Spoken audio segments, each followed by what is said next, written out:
In your opinion, is a President Vance scarier to you than a President Trump? Yeah, yes, and I don't. I mean, I'd love to be more sophisticated than saying I don't know, because I'd like to, I don't really know who JD Vance is. He's had three different identities in his life. He grew up saying that he was gay, and he had different multiple names, and then he said that he just thought he was gay and he's not really gay, and then he was anti-LGBTQ with different names after saying that he was gay, and then he's changed his middle name, changed his first name.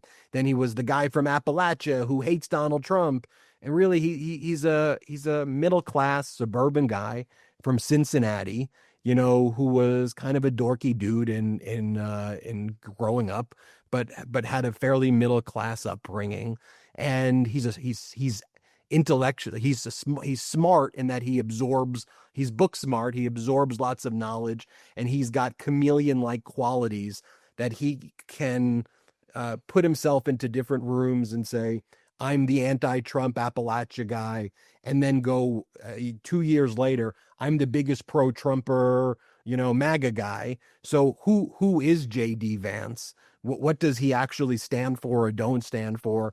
um I think people are afraid to even go and ask those questions about his background.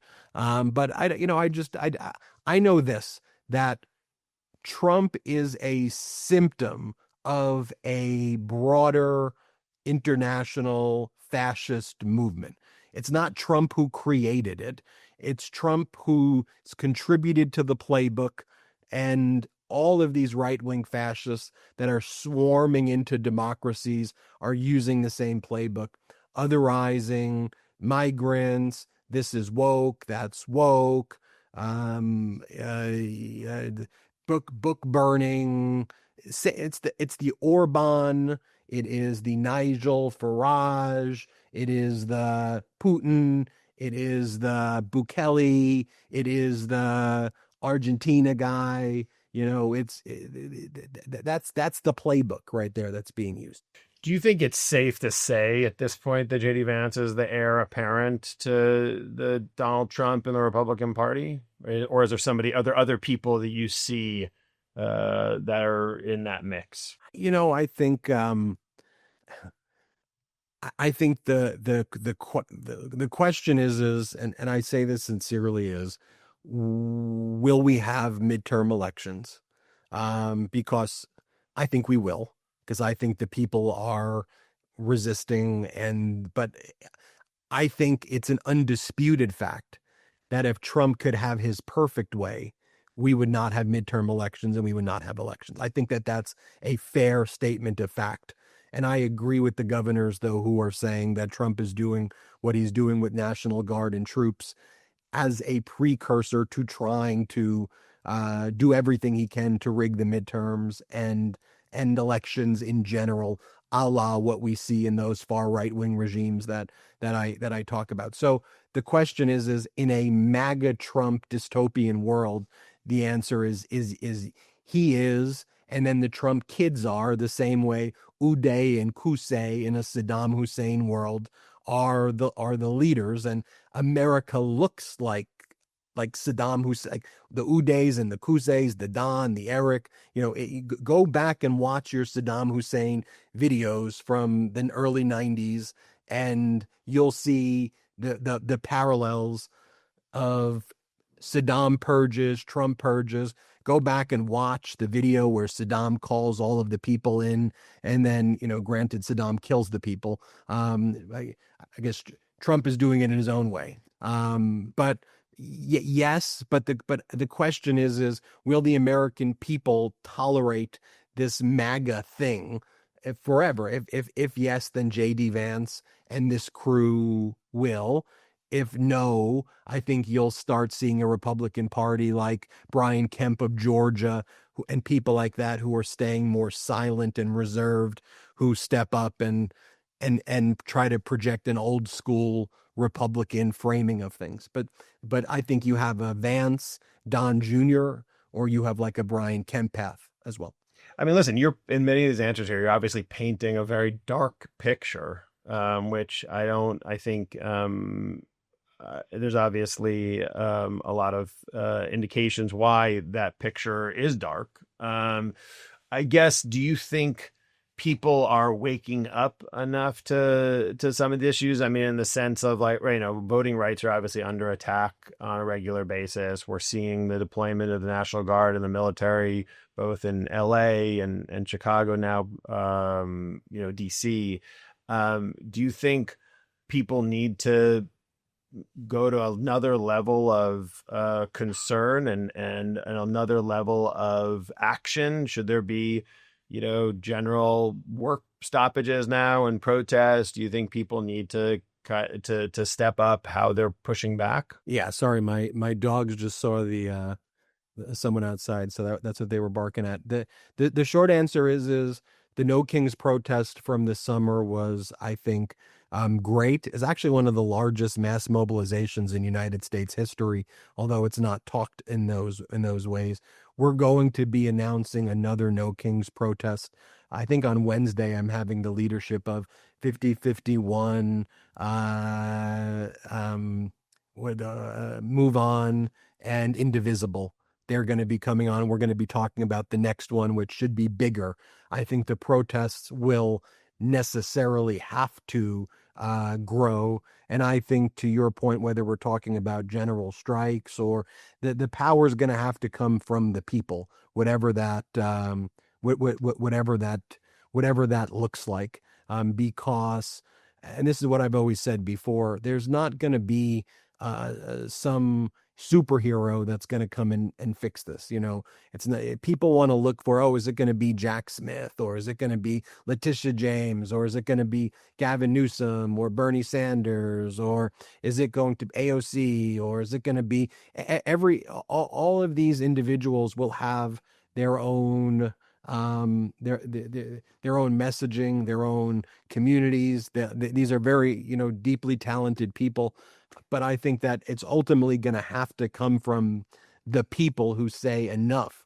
And the same way we saw, these uprisings, a lot of times peaceful. And I think, of course, we have to emphasize peaceful protests here. But like what we've seen in Eastern Europe against the Soviet bloc, based on the subjugation, I think we're gonna see things like that happening in the United States. Talking about people pushing back and fighting back, I mean, Gavin Newsom is obviously gone, in the last, year, from someone who people thought weren't thinking about when it comes to even presidential, to be honest with you, being someone who's in California, who's now jumped to the top of the list of 2028 candidates. He's obviously, what he's doing is working. What is your take on his reaction to Trump, his social media, his trolling him? Do you think he needs to double down? Do you think he needs to, we need more people doing that? Do you think he's the person, he's the torchbearer right now? You need to push back on Trump in that way.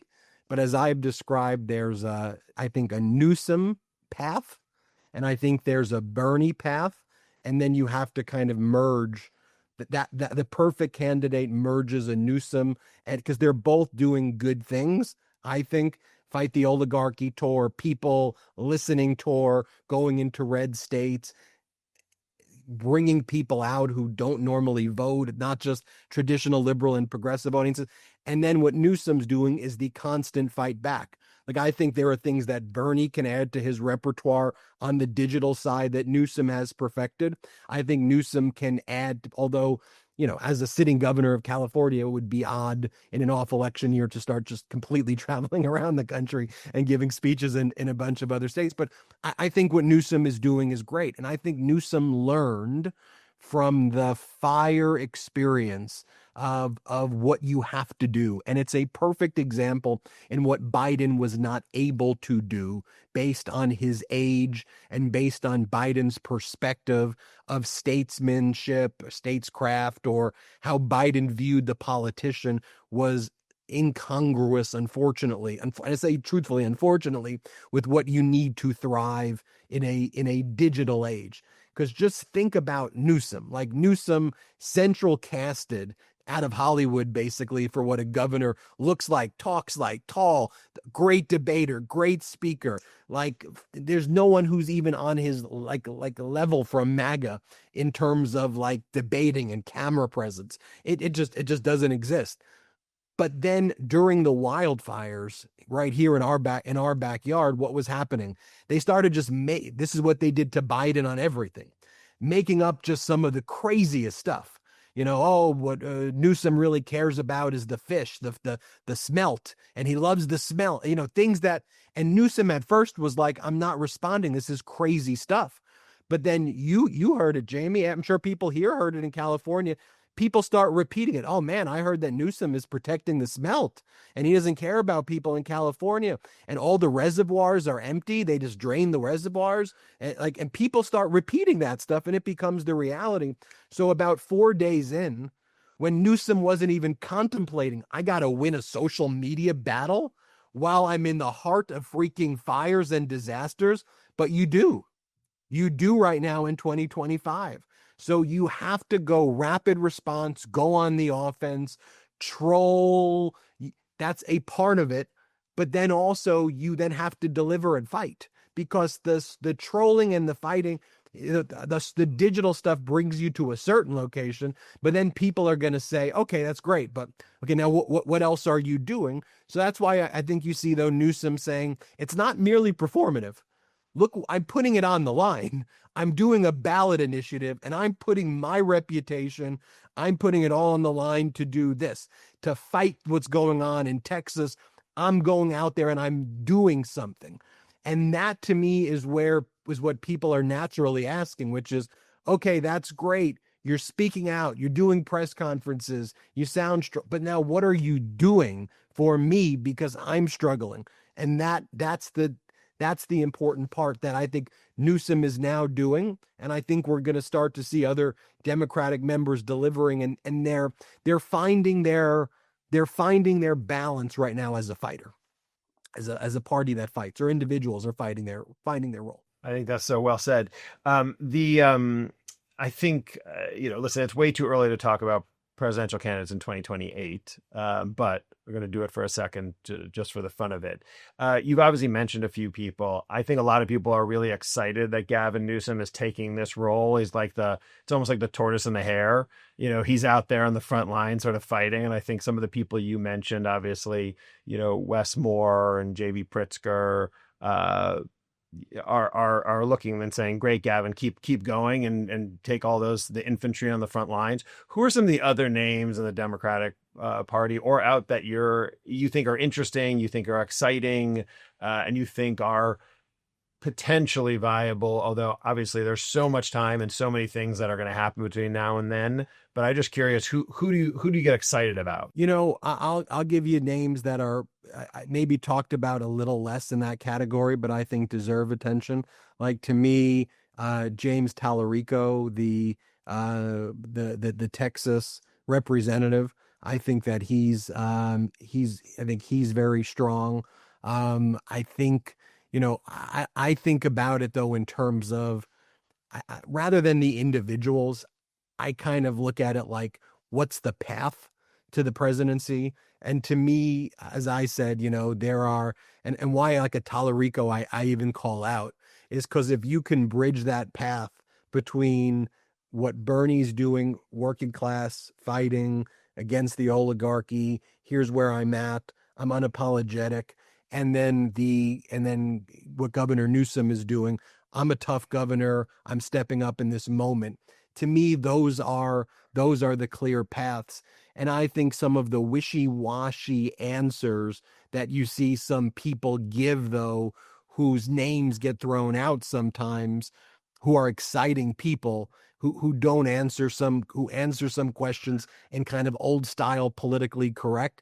I just think those are, though people want fighters right now who are out there saying, who look in command, look in control, and don't seem like they're giving political to speak right now. I understand that and your perspective there. I think Tellerico is really interesting. His Rogan interview was great. I mean, it's just amazing where someone can come from and come out of nowhere and reach the national stage.